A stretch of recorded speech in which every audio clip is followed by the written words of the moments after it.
Good morning, guys. It is Monday, October the 5th.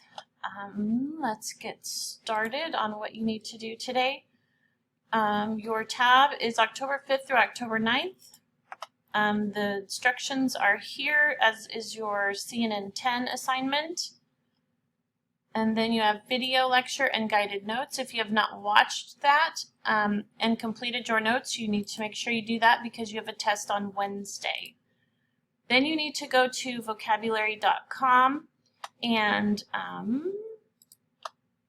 click on the three dots up here by your profile.